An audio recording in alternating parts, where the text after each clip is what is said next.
Disruption की बात की जाती है और जिस तरह से हम देख भी रहे हैं कि अमेरिकी टेक कंपनीज लगातार एआई को अपना रही हैं और दूसरी तरफ हम देख रहे हैं कि एक बिग नंबर्स हमें ले ऑफ का भी दिखाई दे रहा है। लेकिन जब हम एक्सपर्ट से बात करते हैं उनका ये कहना होता है अक्सर कि आप इंडिया के एआई इकोसिस्टम को विदेशी मॉडल से तुलना नहीं कर सकते हैं, कि वहाँ पर इन्वेस्टमेंट किया जा रहा है। शायद टेक कंपनियों का ये मानना है कि जब वो इतना $1 बिलियन इन्वेस्टमेंट कर रही हैं एआई में, तो कहीं ना कहीं वो उसकी भरपाई स्क्रूटिनी से करे, मैन पावर से करे। लेकिन जब हम इंडिया पर्सपेक्टिव से देखें तो क्या यहाँ पर भी वो खतरा मंडराता हुआ दिखाई दे रहा है, या फिर इससे दूसरी पिक्चर देखा जाए कि और ज़्यादा मौके हमारे युवाओं के लिए इसके ज़रिए बढ़ेंगे?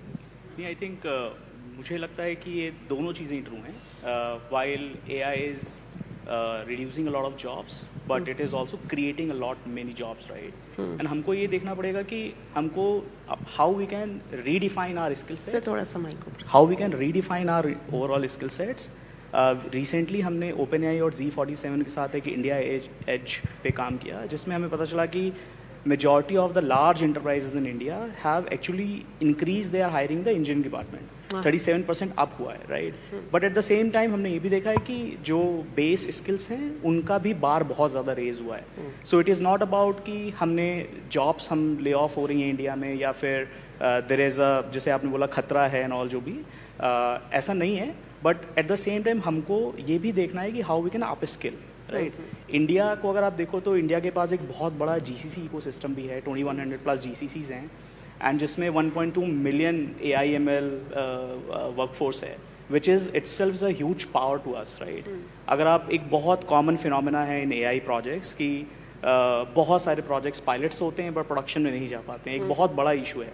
बट अगर इंडिया के संदर्भ में अगर आप इसको देखो तो ये जो वर्कफोर्स है प्लस जो इंजीनियर्स हम एवरी ईयर क्रिएट करते हैं थ्रू लार्ज एजुकेशन इकोसिस्टम, ये बहुत बड़ा इम्पॉर्टेंट फैक्टर है जो इस रोल को फिल कर सकता है।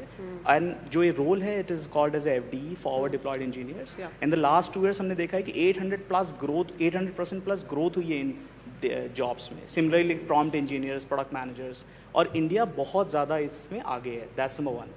सेकेंड चीज़ अगर आप देखोगे तो आई थिंक उमा कान ने भी बोला कि हमारा एक बहुत बड़ा जो पॉपुलेशन चंक है वो यंग है। हमने देखा कि जो ChatGPT का अगर मैं एक स्पेसिफिक एग्जांपल दूँ, सो 50% प्लस यूजर्स 18 to 24 वाली एज में। एंड हम क्या सर्च कर रहे हैं? We are not searching for entertainment only, जैसे हमें इंस्टाग्राम या ट्विटर पे हम देखते हैं generally, but we are talking about how we can improve our coding skills, how we can improve the education skills and all. So उन सब चीज़ों में भी हम लोग बहुत आगे हैं। 15 पॉइंट प्लस हैं हम वर्ल्ड एवरेज से in terms of only looking for coding skills on ChatGPT। So हम बहुत ज़्यादा चीज़ें कर रहे हैं, and at the same time हमें बहुत सारी चीज़ें करनी भी हैं। But at the same time अगर मैं सबको समराइज करूँ, so we are absolutely on the right track to become that power. But बहुत सारा इन्वेस्टमेंट, बहुत सारा विजन, बहुत सारा motivation is required to achieve that fate. Alright.